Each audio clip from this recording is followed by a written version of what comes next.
So this is Ryan Kramer again, and I want to touch on a few things today. One thing is that we want to make our special needs people as much independent as possible, and to do that, you have to trust in some form in the teachers, and if it's saying they can do something, then they most likely can do it, because sometimes they will do it differently at home than they will do at thing. Because sometimes I would, in my previous years at school, I would do a really good job at school, but when I got home, I would tell my mom I didn't know how to do this or do that or whatever it was. And my mom would always push me to say, no, you can do this. I'll help you if you need help, or in that format. And also, maybe start asking, get a better plan in place in the system. Because if you just think if the kid wants to live with you the rest of your life, that's fine. But when you die, what's that going to look? The kid's not going to understand what's going to happen. The kid's not going to understand that he won't have you anymore, because all he had was you the whole entire time. So without you now, he's going to be very confused. He's going to be sad. He's going to always ask questions. Where's mommy? Where's daddy? And people keep telling him they went up in heaven or they went there, and they're not going to get that, because all they had their whole entire lives is you. So you need to make a better system. You need to put a system out there to allow them to understand what happens after you go. Maybe move into a place that has college kids come and go, and live at your the house or the condo or the apartment that you can put your kid will go into, and they will be going to school for that kind of stuff in special ed or whatever, and you would charge them no rent, but they'd help you exceed. They'd help you do stuff that they would go to school for in the thing instead of rent, and that's something you could also do. And doctors are not always correct in 100%. When I had one psychologist, I remember my mom told my mom that I would always have meltdowns.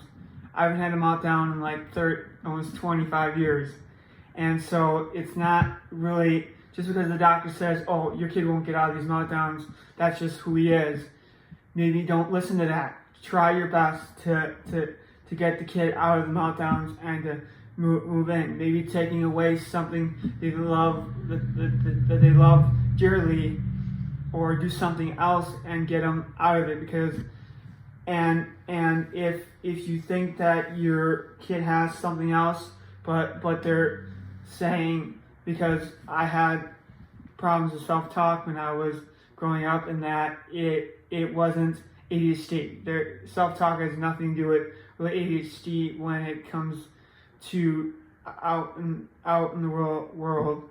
So, but the one psychologist during middle school thought it 100%. It has to be ADHD. We'll fix it with Adderall or fix it with these kind of medicines, and that wasn't the way to really handle that situation. So you don't always believe what these people put out there, because if you do, you're just isolating yourself and trusting whatever they say goes, even though that might not be the problem.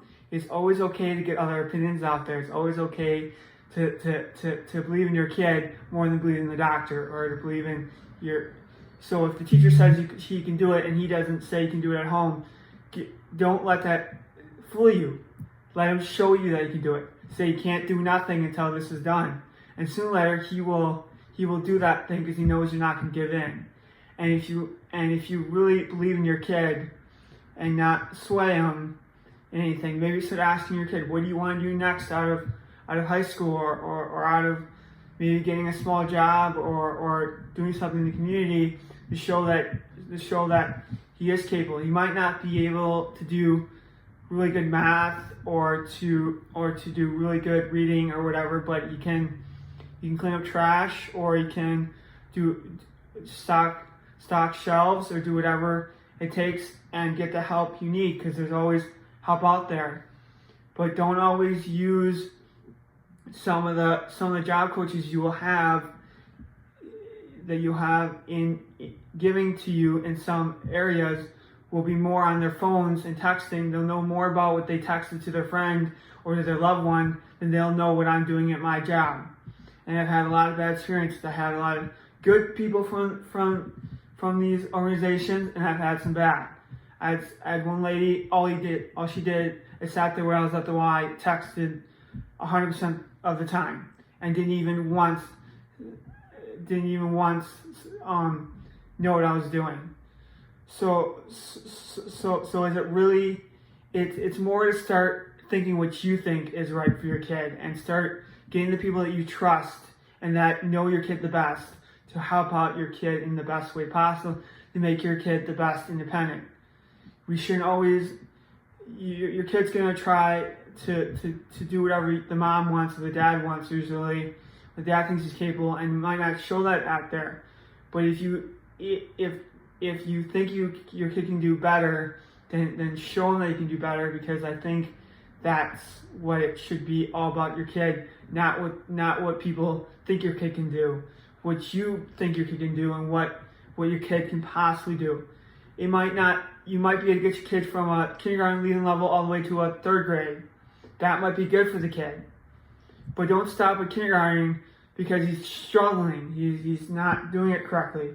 Try getting help to guide him the way into that so he can get up to the best of his ability. Maybe don't try to if he's not good in math, don't push the math. Do some of the strengths. See what his strengths are in school and actually put that towards, start doing those strengths and get his strengths better than he can, because if you do his strengths get better, then you can do that out of college or out of high school or wherever he wants to go next with those strengths.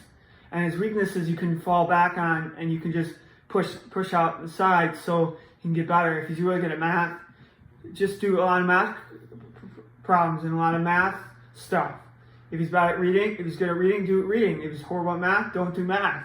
Do reading. Because maybe you can write a book or do something out there that forms a really good high functioning reading that helps people out in the community.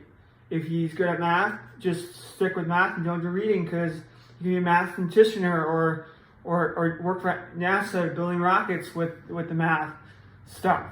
So there's always going to be weaknesses and strengths for everyone, but you might want to just stick with what they are good at and what they're excellent at, and push that in the school as best as you can so they can get the highest level with that, what he's good at.